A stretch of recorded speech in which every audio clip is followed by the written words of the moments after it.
So நம்மளுக்கு இந்த மாதிரியான தனித்துவத்தை கொடுத்துருக்காரு. ஓகேங்களா? அப்போ வந்து பாத்தீங்கன்னா நம்ம வந்து பியூர் ஹீரோ மெட்டீரியல். அந்த ஹீரோ மெட்டீரியல் அதுக்காக ரொம்ப அடிமட்டத்துல இறங்கி அந்த மாதிரி விஷயங்கள் நான் பண்ணவே மாட்டேமா. ஆரம்பத்துல இருந்து இப்போ அடிக்கடி ஒரு எக்ஸாம்பிளுக்கு சூப்பர் ஸ்டார் சொல்றீங்க, ஒரு ஃபியூச்சர்ல ஒரு சூப்பர் ஸ்டார் ஆகணும்னு ஒரு ஆசை இருக்கா? ஒரு சொல்ல முடியாதுல. யாரு நான் ஓப்பனா சொல்லவா, அதே மக்கள் நீங்க பேட் கமெண்ட் போட்டாங்களே அதுல நிறைய நல்ல கமெண்ட் போட்டாங்களோ, கண்டக்டரா இருந்தவர் சூப்பர் ஸ்டார் ஆயிருக்காரு. ஏன் நம்ம வாட்டர்மெலன் ஸ்டார் பெரிய ஸ்டார் ஆகக்கூடாதுன்னு நிறைய பேர் கமெண்ட்ல போட்டிருக்காங்க. அதுவும் போட்டிருக்காங்க.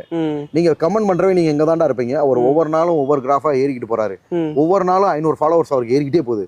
அவர் ஒன்னும் கீழே போல, நிறைய ஃபாலோ பண்றாங்க, வாய்ப்புகள் வந்துகிட்டு இருக்காது. கோடிக்கணக்கான மக்களுக்காக தெரியுது. ஒரு விஷயம் தெரிஞ்சுக்கோங்க, எனக்கு இன்ஸ்டாகிராம்ல 2,50,000 ஃபாலோவர், 2,50,000 ஃபாலோவர், 50,000 ஃபாலோவர். எனக்கு ஒருத்தர் என்னோட ஃபேன்ஸ் ஐடென்டிஃபை பண்ணிட்டு சொல்றாரு, அவர் கனடால இருக்காரு. சார் உங்களுக்கு குறைஞ்சது 1 கோடி மக்களுக்கு மேல தெரியும். சொன்னது கரெக்ட் தான். அவரே ஆன்சர் சொல்றாரு. எப்படி சார்